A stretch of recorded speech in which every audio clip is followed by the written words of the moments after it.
Hey guys, as you can see, I'm pretty much alive right now. I had a long ass week. I was studying, I was working, I made my first ever short film that I'm still working on, so it's been incredibly busy and I watched zero movies.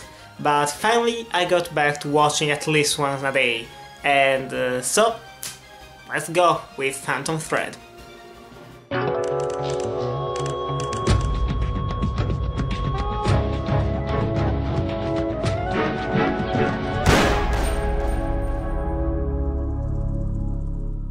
Phantom Thread is an historical drama written and directed by Paul Thomas Anderson and starring Daniel Day-Lewis, Vicky Krieps and Lesley Manville. And this film has received, quite surprisingly I might even say, 6 Academy Awards nominations.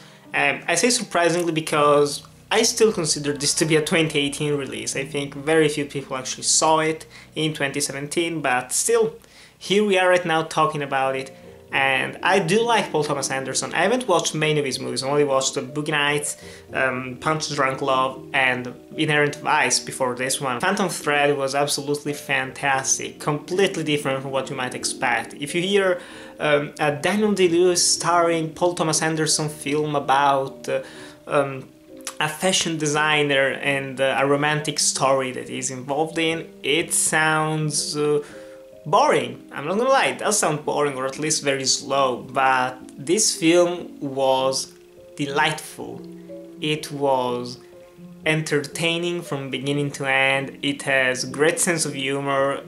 It has phenomenal acting, first of all, from everyone, including Daniel Day-Lewis with his technically probably final performance. We'll see Vicky Krieps, she was a revelation. She was great in this film. Her chemistry with Lewis and also with Lesley Manville was outstanding, and I love everyone in this film. This is pretty much a film about movements, not so much about dialogue, because yes, there are amazing lines in this film and great back and forth scenes especially, but so much of this film anchors on the visuals and on the movements that each actor, each character makes in the film, how they look at each other, how they react to certain things. It is delightful, as I've said. It's absolutely great to watch a very visual movie once in a while, and the visuals themselves are gorgeous, and the cinematography is accredited to Paul Thomas Anderson himself, which is quite a great achievement for the first time actually shooting a film by himself, with help of professional people, of course. The soundtrack by Johnny Greenwood, gorgeous. I could listen to that soundtrack the entire day.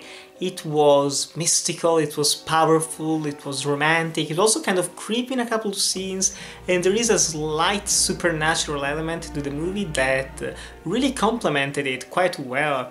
And the themes that are treated of romance, of taking care of other people, of how we see each other in relationships. There are many interesting points in this film that are made, and it is kind of fucked up in the second half. It starts off relatively normal with the whole sewing industry. It's gorgeous, all this clothes, but then in the second half you're either with the film or you're not with it, because it goes to a completely different direction that might take you out of it. But it was so weird, so fucked up, as I've said, that yeah, I couldn't not love it. It's this is the kind of film that I love to watch. It's the kind of movie that has excellent dialogue, it has gorgeous visuals, it has fantastic acting, and it just flows. It tells an original story very well, in interesting ways, and it just makes me happy. I finished this movie with a big ass smile on my face, and so definitely guys, I do recommend you check out Phantom Thread. I'm not gonna say more about it because I don't want to spoil anything, but this is easily among the best films nominated for Best Picture this year, and one of the best films to, let's say, start the year off with, because I'm gonna consider this a 2018 release. Let's not joke around, this is a 2018 movie, but still guys, have you watched The Phantom Thread? Did you like it or you dislike it? And which is your favorite Paul Thomas Anderson movie? Tell me in the comments below. Thanks guys for watching, like, comment, subscribe, and I'll see you in the next video.